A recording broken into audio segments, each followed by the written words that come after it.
Hi guys, it's Tammy Brown here, your Pampered Chef consultant. I promised to do a few more videos and lives for you guys, so here I am.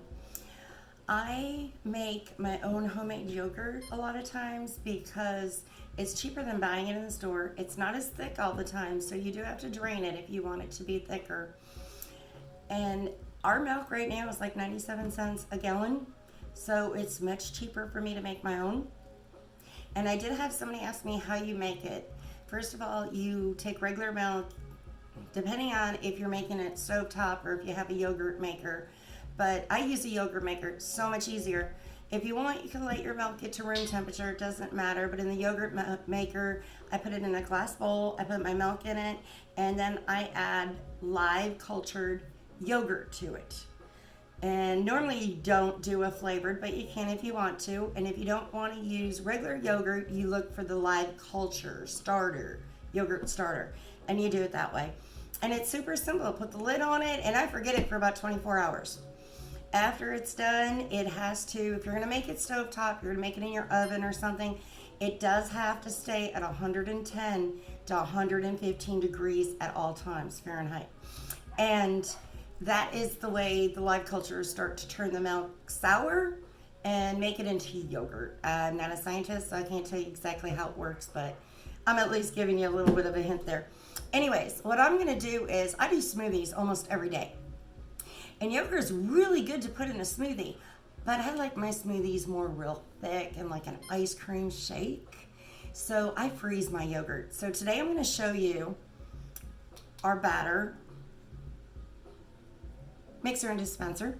Sorry, I don't always think about it right away. There is a top to it, but if you're mixing, you're using this side of it. And when you're dispensing, you're using the plastic on it. There's a base right here, so my yogurt's not coming out. Put this on an angle and let it go down. And this is not what it's made for, but I have found it's working quite easily for me. So, hey, I like kitchen hacks, so this is one of the easy things for me to do. Now it has three little knob here that goes three little sizes. The smallest size to the medium size to the largest size. And I'm going to try to stay on the medium size. Might make a mess here. Normally I use paper towel to clean it up if I want to, or if I'm making a mess. One way you can freeze your yogurt is putting it in an ice cube tray. So I'm going to start out with that first. And I don't like it all over the tray, so I'd rather just pump the handle and let it go into the ice cube tray. Then it stops and go to the next one. And if you know exactly what size, or if you've done this before, you'll know if you need the small pump, medium pump, or large pump. Since ice cube trays are not always the one I use, I'm just playing around with the pump size right now. But you see how simple this is. And just think about making pancakes with this and dispensing it on your griddle.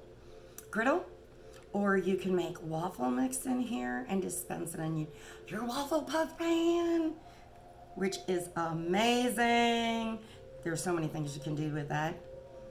You can put a thinner batter. You don't want a thick batter, but you can do a thinner batter, and you could use it in muffin pans, the brownie pan, the bite-sized brownie pan. Oh, I love that. That's one of our new ones, and it's perfect. It's like 2 little bites, and it works really good for children and adults that are trying to watch how much they're eating.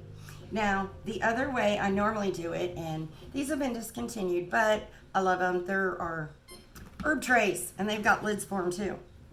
And this is how I normally freeze my yogurt. And I don't like it getting all over the top and making a mess. And look how easy and quick this dispenses it for me. No mess, no cleanup. If you have other ideas for this, please post below in the comments for us, because ideas for using different products are always nice, and everybody likes these tips and tricks. Now, another thing I do when I'm done with a smoothie, if I've made too much, I don't care what I put in it, the fruits, the vegetables, whatever. I take the leftover smoothie and I freeze it either in an ice cube tray or in one of these herb freezing trays.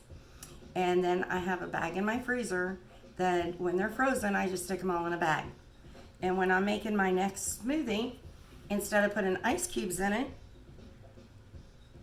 I put in my frozen smoothie. So it doesn't water down my smoothie at all, but it makes it nice and cold, thick like a milkshake.